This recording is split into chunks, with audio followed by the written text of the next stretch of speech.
Welcome to the HCI family of podcasts. We're your source for personal, professional, and organizational growth and development.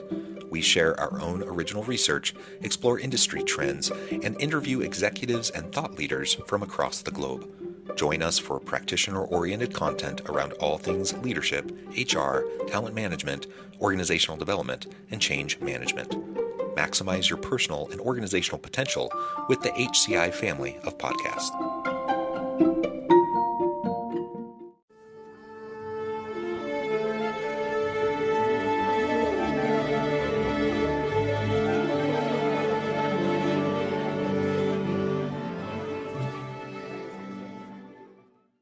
Rick Hammell, welcome to the conversation today.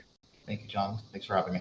It is a pleasure to be with you. You're joining us from the Chicago area. I'm south of Salt Lake City in Utah. And today we're going to be talking about how your company's onboarding and offboarding process can make or break your employee retention. I think the name of the game nowadays is employee experience. And that includes like end-to-end experience within the organization from the very beginning to the very end. And a lot of times those processes aren't great. You might pay a lot of attention to other aspects of the employee experience, but those in particular, because they're bookends, they need to really be spot on. Otherwise, you can really be damaging your own reputation as an organization and your ability to attract great people and to keep the great people that you have. So this is what we'll be exploring together today. As we get started, I wanted to share Rick's bio with everybody. Rick Hammell is the founder of Atlas, a groundbreaking company he established in 2015 with a keen eye for identifying market gaps. Rick's entrepreneurial journey began at his dining room table, where he recognized the pressing need for solutions that could empower companies to expand into new markets efficiently, rapidly, and with strict adherence to compliance standards. Driven by his dedication to streamlining global expansion, Rick pioneered the innovative direct employer of record business model, specifically designed to support companies with ambitious international aspirations while fostering equitable opportunities for businesses to compete on a global scale. Now, I could go on, but I'm going to pause there. Rick, anything you would like to highlight about your own personal background or context, or your company's background or context before we dive on into this conversation? Yeah, even before I founded my organization, I actually was in HR. So I started in HR like everyone else. I came in as an HR manager, went to a director level, then became a VP of people on a global scale. And what was the interesting part about that was trying to figure out how to manage and onboard employees in different countries. That experience was something that it was a game changer for me from that perspective. And yes, I started in the most easiest countries, Saudi Arabia, Singapore, and Japan. But in learning from that, it was something that I really thought was quite methodical and really important for employees in their overall experience, and how to make sure that they were engaged in the business and doing their jobs versus having to worry about if their pay slips are going to be correct, if their benefits are going to be done correctly. That employee experience was, from an HR perspective, we need to make sure that they can focus on what they do best. And HR and our technology had to do the rest from that perspective. So it was a game changer, which allowed me to kind of change the game from that perspective. And one of my newest investments that I'm working on from that perspective, which we're going to be launching in 2024, is very much a focus on how do we automate that in the world that we live in with the remote teams all over the world. In your company, I was looking through more extensively. It looks like you support clients in over 160 countries, 19 offices worldwide. I mean, you're truly a global organization trying to help clients and companies all over the world, which is really important. And like you said, HR is complicated in any context, and just the employment law and the regulation side of things, let alone all the other strategic HR sorts of elements. It's hard enough when you're like in one place where you can kind of get a grasp of what it is. And then you start to do stuff internationally and it becomes infinitely more complex. And so to be able to do that in a streamlined way, in a way that's consistent, in a way where people have faith and trust in your processes, that they'll be taken care of in an appropriate way. That's really, really important. Yeah, I think the one thing is, believe it or not, 80% of onboarding is pretty much the same. You've got to collect tax documents. You've got to get the employee's personal information. You've got to get their banking information. You got to make sure that they're registered in Social Security to make sure that you're filing taxes accordingly. What the difference is really that localization part, what that experience is from an employee perspective. And what we find is that a lot of organizations tend to have a local bias in how they want to do that. And the local bias, being American, I'll use the American bias as an example. I'm used to doing employee onboarding a certain way, and that's how I want to make sure I expand that across the globe because I want to create consistency. But that expansion, that overall process that I built is very much an American bias. It's what I've learned and what I know. But someone that's in China, someone that's in the UK, they may have different experiences. So over time, what I've learned is I've got to take those cultural nuances and that 20% gap is what I just mentioned. And I've got to evolve my onboarding, my employees' onboarding experience to make sure it fits, so it feels what I call global but local, so they can make sure that they have that experience that they're used to in the country of record. So having the consistency, but also the ability to have local adaptation as appropriate is an important piece of all of this. Excellent. So we've talked a little bit about the front end. How about the back end, the offboarding process, and what do you see there in terms of what organizations tend to do well or not so much, and the gaps that need to be filled? I think communication's key, which I see as probably the biggest gap. How to offboard an employee correctly, and also making sure that you don't create a bad experience. Many employees have amazing experiences when they're onboarded, but very bad experiences when they're offboarding because either they feel like the company doesn't care about them anymore and they're just trying to get them out the door because they're resigned, or if the employee unfortunately is being terminated, that experience and how that employee is being terminated sometimes it doesn't feel right. No one likes to be terminated, but there's a human way to do it to make sure that they understand that what the next steps are and what their rights are from that perspective. And so what employers I think need to understand is how do we make sure we handhold, give enough information, over communicate with an offboarding and making sure that the employee doesn't have to come back. I consult a little bit with some clients and they just had a situation where they had just bad payroll calculations. And so the employee who had already left a month before, they were waiting for their last paycheck from that perspective, and it came in incorrectly because there was a miscommunication on commissions for that particular employee. It left a bad taste in that employee's mouth, although they had a really good experience with that overall company. And it just changed the dynamic, right? And then that actual employee ended up writing a Glassdoor review, which wasn't so flattering because of that one situation, because they had messed up their paycheck. So just making sure that you over communicate and dot your I's and cross your T's to make sure that the employee doesn't have to worry about anything as they exit the organization. Yeah, and there's an example I'm aware of just recently of an employee at an organization who got an offer. You know, there was a retention offer they didn't accept. They end up leaving. They go to another place, and in the process of the transition, you know, they basically find out whatever the structure of their payout was, and all of that was being taken care of. They leave, and like a month later the company's contacting them to say, hey, you owe us money back. So they're trying to get someone to pay them back, and it's just bizarre, just not good form at all. This person that otherwise was leaving in good faith and had a good experience at the organization, now they have a bad taste in their mouth. You're just hurting yourself, and it wasn't even a consequential amount of money, really. And just it was silly. It was really just strategically stupid and silly and unnecessary. And those are the types of things, like from a process standpoint, I get like dotting the I's, crossing the T's, making sure things are done correctly. And if they're not done correctly, people notice and then you have to fix it, right? So let's make sure that process actually works, so you don't find yourself in these types of situations where after the fact you're trying to reconcile things and get things fixed, and it's inadvertently hurting that individual who left. It was no one's intention, in my example, no one's intention to have that kind of a thing happen, or to have that kind of a negative impact on that person.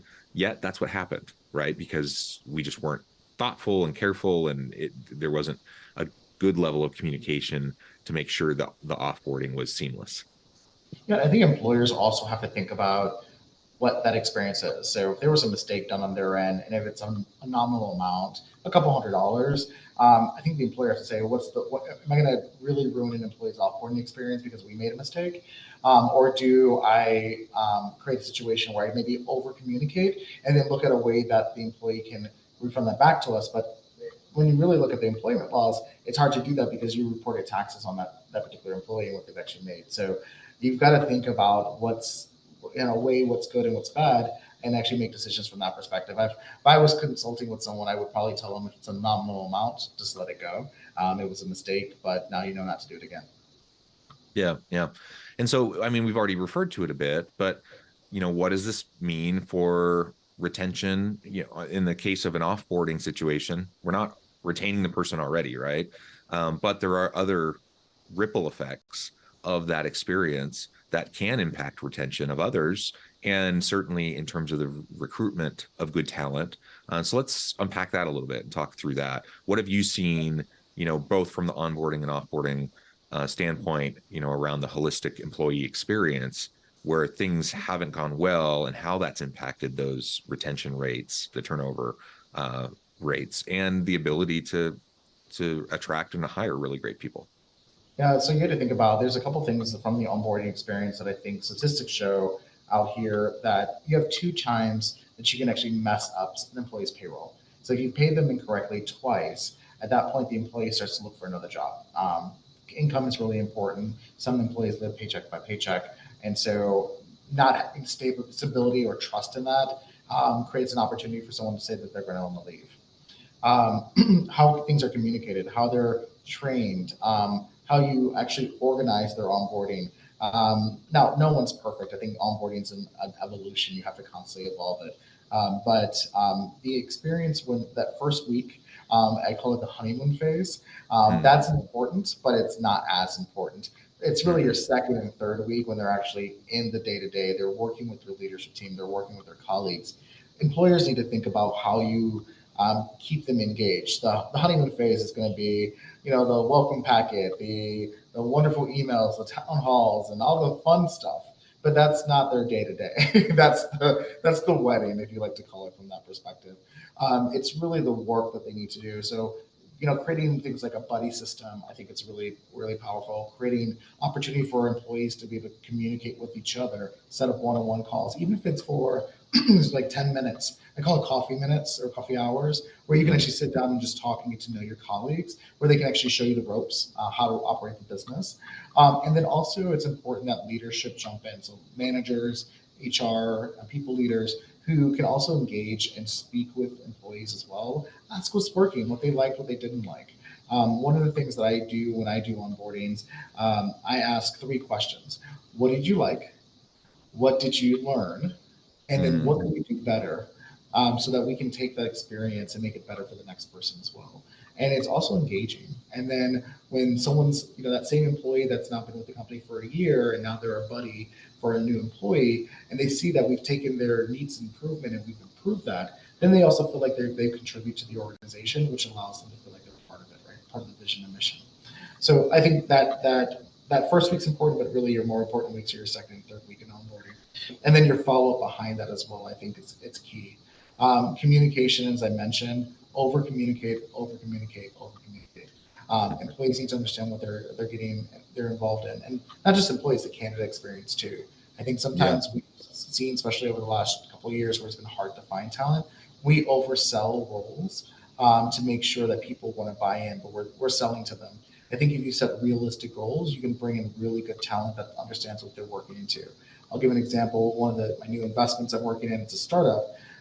And we were bringing in people, and I say, look, guys, this is a startup, and we're revolutionizing, which means it's going to be hard. There's never been a revolution that's been easy. Setting that expectation up front, make sure that when someone walks in, there's no surprises. So over communicate, as I mentioned earlier.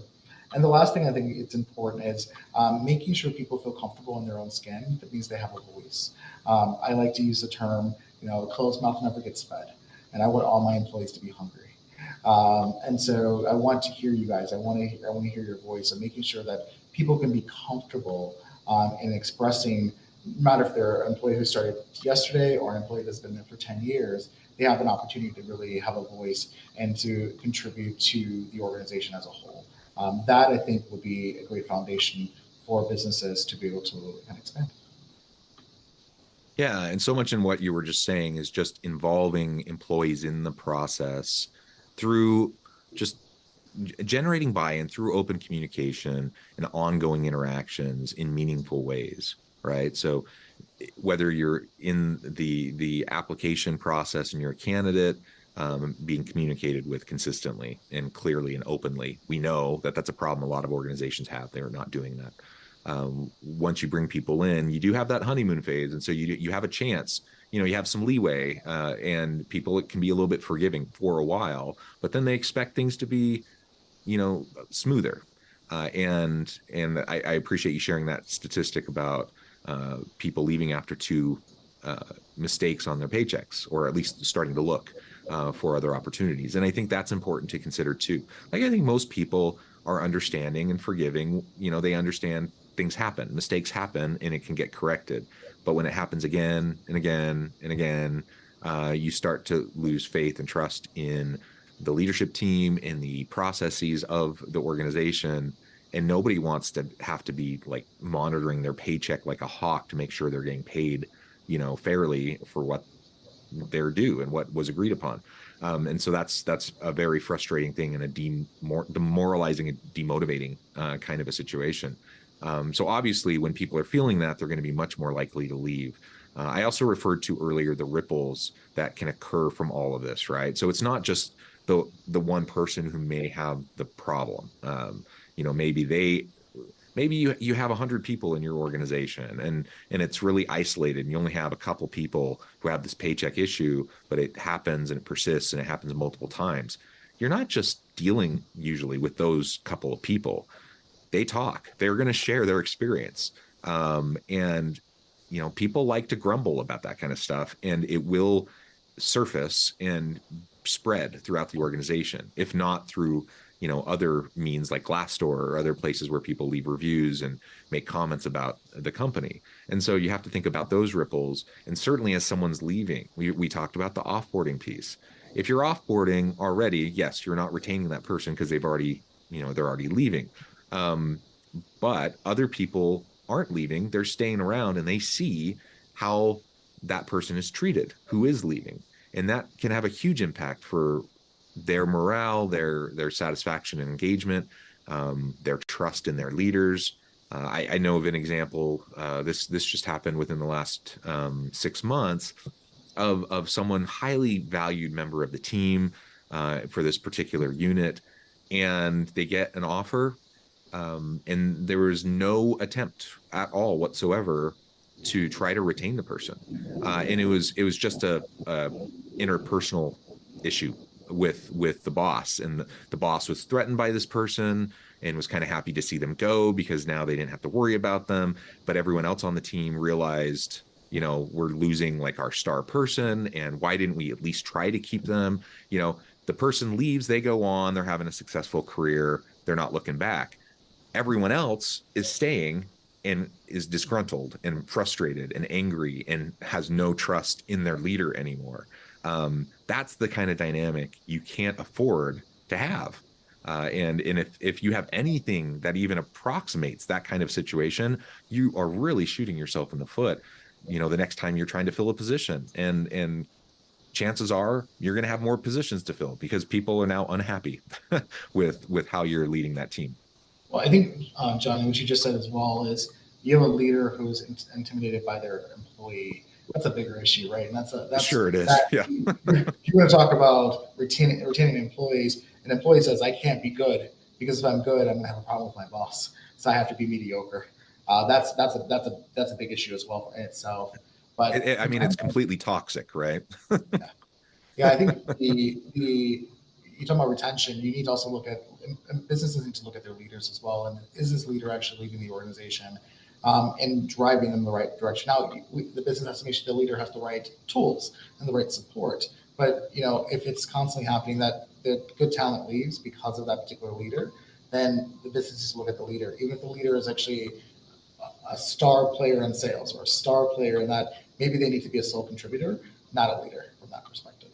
All right. So I think there are other implications for all of this and how we go about these processes.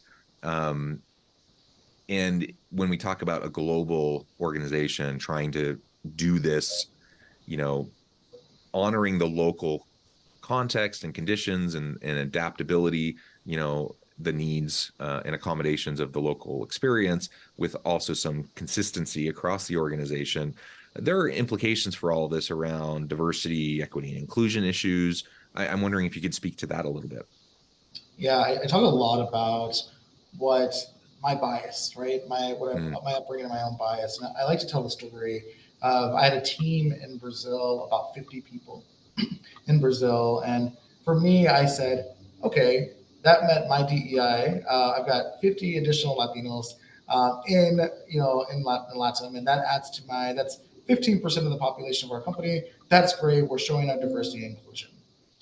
But I went down to Brazil and I spoke to our team about how we're so diverse and so excited about what we're building. And DEI is at the front of our viewpoint of the organization. And I had an employee come to me and question that. And she said, well, I don't think we are. And I said, what do you mean by that? I said, we've got 50 people here in Brazil. We've got another 25 in Colombia.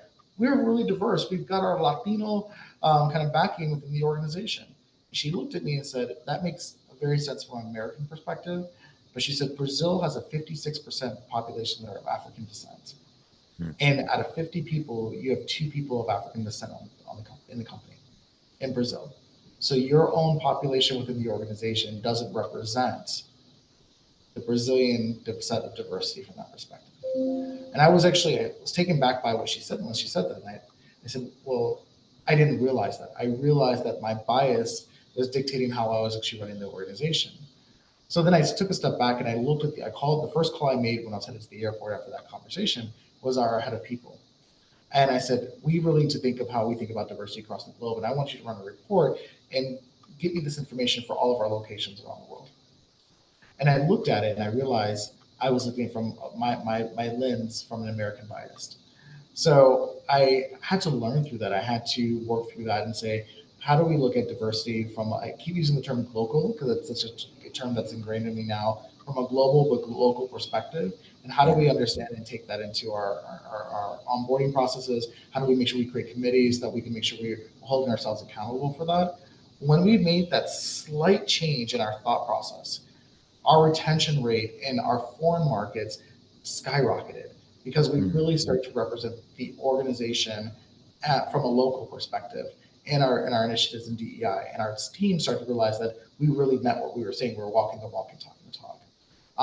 But it was that little thing, by allowing someone to have that voice and bring that, challenging us, taking that and then implementing that really allowed us to really expand our ability from an onboarding perspective, retention perspective, and even an offboarding perspective. When we gathered that information, we said, what can we have done better, or what can we do better? They said, diversity inclusion, you're still working on it, but it's something that we want to see better, but you did it. And it's actually part of the reason why I stayed. Most of our answers in our business was that little notion that we took from somebody else. The reason people stayed was our diversity from a global perspective. They liked working in that type of environment. Yeah. It makes all the difference in the world. And having that recognition and understanding of the local diversity makeup is really vital. And it's very easy to not fully understand that. So we have to talk to the people on the ground in those locations to better understand their experiences and what they're seeing and what the expectations are around diversity issues. And again, I think this feeds into the onboarding and offboarding piece of what we've been discussing but it's another topic all of its own that we could explore even further. We're going to pause there for today, though. I note the time. I need to let you go here in just a minute before we wrap things up for today. I just wanted to give you a chance to share with the audience how they can connect with you, find out more about your work, your team, and then give us a final word on the topic for today. Yeah, thank you. So they can connect me on LinkedIn at Rick Hammell. I am very active in reviewing all of my LinkedIn messages. I'm kind of a workaholic from that perspective. Because I'm launching a new organization, I'm loving to gather information and feedback from any HR or payroll professional who wants to talk about some of their needs and requirements. So feel free to reach out to me on LinkedIn anytime. And I just want to thank you, John, for having me on board. This is a phenomenal conversation. I can talk about this for hours. So I'm glad you stopped us right on time because we could have probably ran over just because of that. Yeah. Thank you so much, Rick. It's been a pleasure. I encourage the audience to reach out, get connected, find out more about what Rick and his team can do for you. And as always, I hope everyone can stay healthy and safe, that you can find meaning and purpose at work each and every day. And I hope you all have a great week.